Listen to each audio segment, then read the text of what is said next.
Existing home sales, which measure closings on existing homes, showed that sales went down 3.4% in May.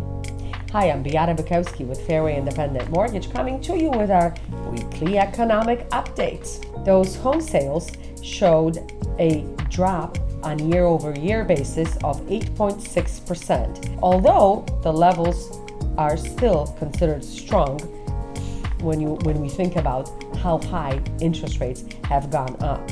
The bottom line is that there is 1.16 million homes available for sale right now on the market at the end of May, which is 12.6% higher than April's inventories. That represents exactly 2.6 months worth of inventories. Any healthy economy or any healthy housing market would call for a minimum of 6 to 7 months of inventories. Speaking of prices on homes, as far as median home prices concerned, reported at $407,600. That is up almost 15% on year-over-year basis. Although this number is really a bit skewed. There were a lot more sales. By the way, a little recap on math.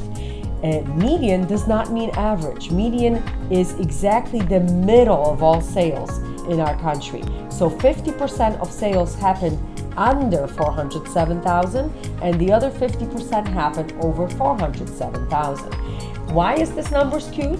Because there were substantially more sales over 407, so even over 500,000 nationwide, than there were under. And that's why this 407 represents a big uptick in comparison to previous years. In new home sales market, those are sales of homes that are newly built. Those contracts were up 10.7% in May. Now, what's important to know is that there were 444,000 homes for sale at the end of May. That represents about a 7.7 month supply.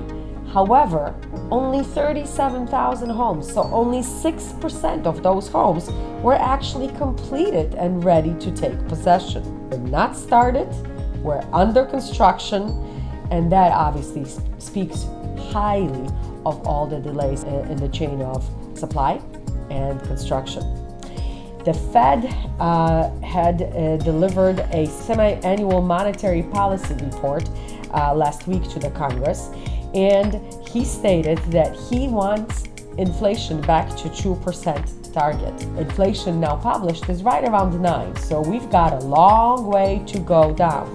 The Fed did stress that Jerome Powell said specifically that he will use all the tools in his shed to make sure that he fights and combats this rising inflation strongly, although he said with a soft landing, which means they're going to be doing it pretty gradually, not to hold the economic activity altogether. The bottom line, as far as rental prices on the market, especially rent of single-family detached homes, are up 14% year over year. That is also a detriment of the appetite and the demand for luxury living rather than just little tiny apartment living.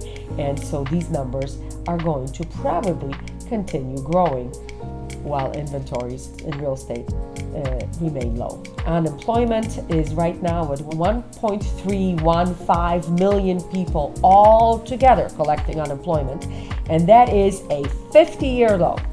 And that's all I had for today. Over and out, Beata Bukowski, Fairway Independent Mortgage.